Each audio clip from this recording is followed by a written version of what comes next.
वेद व्यास जी बहुत दुखी दिखाई दिए।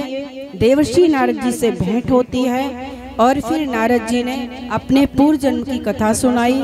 नारद जी कहते हैं, मेरा जन्म ब्रह्मा जी की गोद से हुआ, ब्रह्मा जी के लाड से हुआ।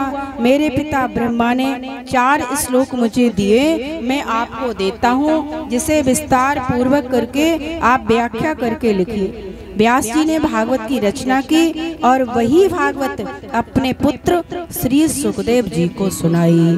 बोलिए भागवत महापुराण की। श्री सुखदेव जी को आगमन के गुणों ने अपनी ओर खींच लिया और हर जगह भगवान ही उन्हें नजर आने लगे, क्योंकि जब कथा लिख ली, भागवत की रचना कर ली, तो व्यास जी सुनाए किसे? जैसे हम कह रहे हैं ना, यजमान चाहिए, कोई श्रोता भी तो चाहिए भाई। तो लिख तो ली उन्होंने, लेकिन सुनाई किसे? अब सुनाई भी उसी को जाएगी। माता या सास या पिता अपने तिजोरी की चाबियां उस बेटे को देता है, उस शिष्य को देता है जो लायक हो। तो ये ज्ञान है, ये तो बहुत गूढ़ ज्ञान है। तो ये ज्ञान भी किसको दिया जाए? व्यास जी सोचते हैं किसको सुनाया जाए। कोई ऐसा सुपात्र नहीं दिखा। तो ध्यान अवस्था में बैठे तो नाम अपने पुत्र श्री सुखदेव जी का आया। अब वो निर्गुण समाधि में चले गए हैं, उन्हें खींच के लाने वाला कौन है? तो फिर अपने शिष्यों को मंत्र रटाए। एक मंत्र में भगवान की सुंदरता का वर्णन और एक मंत्र में भगवान की करुणा का वर्णन। जब वो सुंदरता से नहीं आए तो करुणा का वर्णन किया गया, और करुणा का वर्णन किया गया। उस करुणा भरे श्लोक को सुन करके भगवान दौड़े दौड़े आ गए।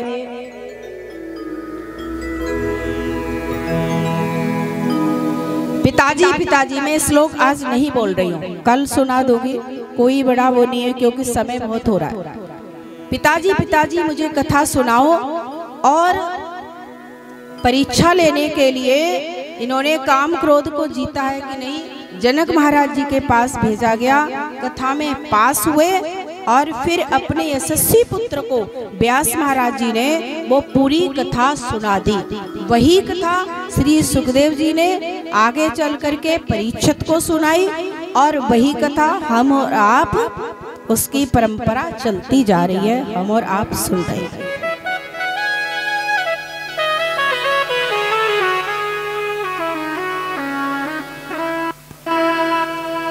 बोल वृंदावन बिहारी लाल की, सद्गुरुदेव भगवान की। अहो वकीय स्तन कालकूटम जिधांसयापा यदाप्यसाध्वी लेवे गतिं धातृचितां ततोन्यं कं वा दयालुं शरणं भजेम।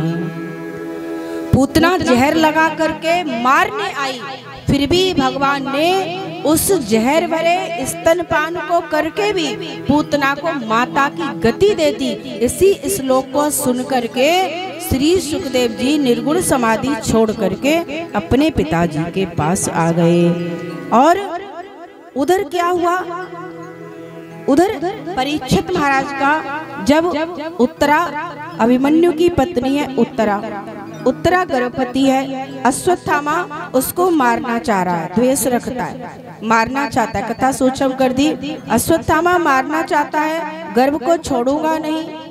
तो उत्तरा रोती रोती चिल्लाती चिल्लाती भगवान द्वारका धाम की ओर जा रहे हैं, बीच में आकर के चिल्लाती है, त्राहि माम पाहि पाहि महायोगिन देव देव जगतपते नान्यम तुदभ्यम पश्य यत्र मृत्यु परस्परम। हे नाथ मेरे प्राणों की रक्षा कीजिए। और फिर भगवान ने उत्तरा के गर्भ में जाकर के परीक्षित की रक्षा की, उस गर्भ की रक्षा की। और इसीलिए जो बालक आया उसका नाम पड़ा परीक्षित। बोलिए परीक्षित महाराज की जय। द्रौपदी की कथा आती है, भीष्म पितामह की कथा आती है, पर समय का अभाव है इसलिए नहीं सुनाऊंगी। परीक्षित महाराज जी ने बड़े हुए हैं और विवाह हुआ है इरावती के साथ। बड़े पुत्र का नाम जन्मेजय रखा गया। एक दिन राजा परीक्षित अपने बाबा के खजाने में प्रवेश कर गए। वहां कौतूहलवश एक मुकुट धारण कर लिया। उस मुकुट को पहन करके जंगल में चले गए और वहां जाकर के देखा एक पैर से एक बैल खड़ा, सामने एक गाय खड़ी है जो रुदन कर रही है। बैल अर्थात धर्म और गाय अर्थात पृथ्वी रुदन कर रही है। उस एक पैर वाले बैल को भी काटने के लिए, अमनिया करने के लिए एक काला तंगड़ा पुरुष आया। मैं हूँ कलयुग। कौन हो आप? मैं कली हूँ, मैं कलयुग हूँ। भैया इसे तो छोड़ दो, वैसे ही कोई धर्म का काम करता नहीं, और कोई करे तो टांग तो मत खिंचाई करो, यही रो रहा है धर्म। कहा महाराज मैंने आपका बड़ा नाम सुना है, मैं आपके राज्य में आया हूँ, मुझे स्थान दे दो। देखो जीव को अच्छा जीवन जीना है, अपनी मुक्ति चाहता है, अपना कल्याण चाहता है, तो इन 4 जगहों पर कभी नहीं जाना चाहिए। कौन कौन सी जगह है? जहाँ जुआ हो रहा हो, जहाँ मदिरा पान हो रहा हो, जहाँ मांस भक्षण हो रहा हो, और जहाँ पर स्त्री गमन हो रहा हो, वहाँ 4 जगह नहीं जाना चाहिए अगर जीव अपना कल्याण चाहता है। परीक्षित ने ये 4 जगह कलयुग को दे दी। कलयुग ने कहा महाराज ये तो बहुत गंदी है, कुछ और दे दो, एक तो बढ़ा दो। तो एक और बढ़ा दी, जाओ स्वर्ण में निवास करो। लेकिन जैसे ही स्वर्ण की कही, कलयुग ने सूक्ष्म रूप धारण किया। जो मुकुट पहने थे परीक्षित, उसी में प्रवेश कर गए। कलयुग कर गया तो क्या स्वर्ण में कलयुग निवास करता है? भगवत गीता कहती है धातुना अस्मि कांचनम, सभी धातुओं में मैं पीली धातु में हूँ। पर क्या सच है? देखो जो दूसरे को मार करके, दूसरे के हिस्से को चोरी से, गलत तरीके से धन इकट्ठा करके जो स्वर्ण खरीदता है, उसमें कलयुग निवास करता है। और जो अपनी मेहनत से, जो अपने अच्छे कार्यों से, पैसे से, जो अपने मेहनत के पैसे से जो स्वर्ण खरीदता है, उसमें भगवान वास करते हैं।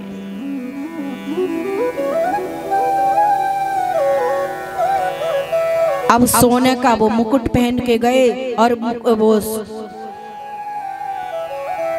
कलयुग प्रवेश कर गया। जंगल में गए हैं, एक ऋषि साधना कर रहे हैं और समाधि में बैठे हैं। परीक्षित सोचता है इतना अच्छा राजा होते हुए भी सोचता है इसने मुझे पानी की नहीं पूछी। गुस्से में भर गया, लाल हो गया। अब मैं मजे चखाऊंगा। वो तो ध्यानस्थ है समीक ऋषि। पास में मृत सर्प पड़ा है, छड़ी से उठाया और गले में मृत सर्प डाल दिया। थोड़ी देर बाद उनका पुत्र श्रृंगी ऋषि आए और उन्हें पूरा समाचार सुना दिया। लोगों ने कहा अभी अभी राजा परीक्षित डाल के गया। श्रृंगी ऋषि ने गंगाजल उठा करके श्राप दे दिया, ए राजा, ए परीक्षित, तूने जिस सर्प को परीक्षित मेरे पिता के गले में डाला है, उसके पूर्व जो तक्षक होंगे वो तुझे 7 दिन डस लेंगे, जिससे तेरी मृत्यु हो जाएगी, तेरी काल मृत्यु होगी। जैसी करनी वैसी है। फिर कहते हैं घर पर महल में आए हैं श्री परीक्षित महाराज ने। राजा बहुत अच्छा है, लेकिन कलयुग आ जाए, संगत कभी कभी खराब हो जाती है तो व्यक्ति बिगड़ जाता है। इसीलिए कहा अगर अच्छा जीवन चाहते हो तो इन 4 चीजों से दूर रहना, और 4 चीज करने वालों से भी दूर रहना, उनसे भी दूर रहना पड़ेगा आपको, नहीं तो कहीं ना कहीं आपके घर में असर आएगा ही आएगा। राजा का कलयुग सवार है। जैसे ही मुकुट आके उतार के रखा महल में, होश आया, अरे ये मैं क्या कर आया, संतों का तो सम्मान करना चाहिए था, मेरे से अपमान हो गया, अब मैं क्या करूं। फिर क्या था महाराज, रोते रोते अपनी माँ के पास गए। और कहा, माँ मुझे श्राप लग गया है, 7 दिन में मेरी मृत्यु हो जाएगी। माँ उत्तरा ने कहा, पुत्र जब तुम गर्भ में थे तब तुम्हें कोई नहीं मार पाया, तो अब तुम्हारी मृत्यु कैसे होगी? जाओ, तुम्हें एक ही बचा सकता है, वो है नारायण। तुम जाओ, सब कुछ त्याग करके नारायण की आराधना जाओ, नारायण की आराधना करो। तुम जाओ सब कुछ छोड़ करके। और फिर श्री सुखदेव जी वही मिलते हैं। परीक्षित महाराज सब छोड़ करके पतित पावनी गंगा में, जो कहां पर है, कौन बताएगा? कहां पर गए? आप तो हमारी टीम में। कहां गए? शुक्रताल की भूमि में।